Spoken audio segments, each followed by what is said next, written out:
IPL ইতিহাসে এ এক চরম নাটকীয়তা। আইপিএলের জন্মলগ্ন থেকে চলে আসা ঐতিহ্য এক নিমিষেই ধুলোয় মিশিয়ে দিল বিসিসিআই।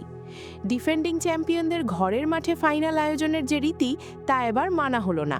বেঙ্গালুরুকে বঞ্চিত করে ফাইনাল সরিয়ে নেওয়া হলো আহমেদাবাদে। কেন আরসিবির সাথে এমন করা হলো? বিসিসিআই এর যুক্তির আড়ালে আসল রহস্য কী?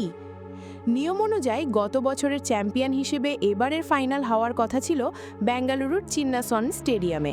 ক্রিকেট ভক্তরা মুখিয়েছিল ঘরের মাঠে প্রিয় দলের শিরোপা রক্ষার লড়াই দেখতে।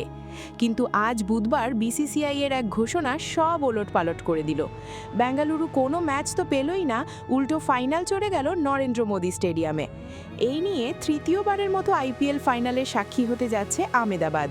কিন্তু কেন এমন কঠোর সিদ্ধান্ত?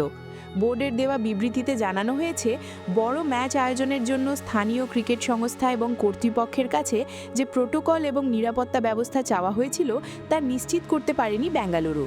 এছাড়া যাতায়াত এবং পরিচালনাগত সমস্যার দোহাই দিয়ে প্লে অফের ম্যাচগুলো মাত্র 3টি ভেন্যুতে সীমাবদ্ধ রাখার সিদ্ধান্ত নিয়েছে বোর্ড।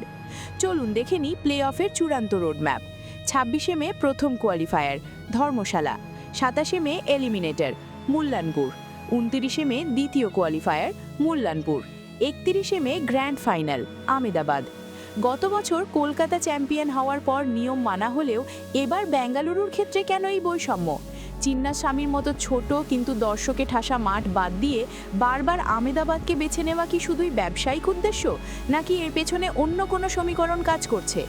বিসিসিআই এর এই সিদ্ধান্ত কি আইপিএলের আসল সৌন্দর্য নষ্ট করছে? চিন্নাস্বামী থেকে ফাইনাল সরিয়ে নেওয়া নিয়ে আপনার মতামত কি? কমেন্টে আমাদের জানান।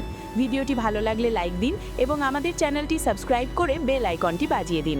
ধন্যবাদ।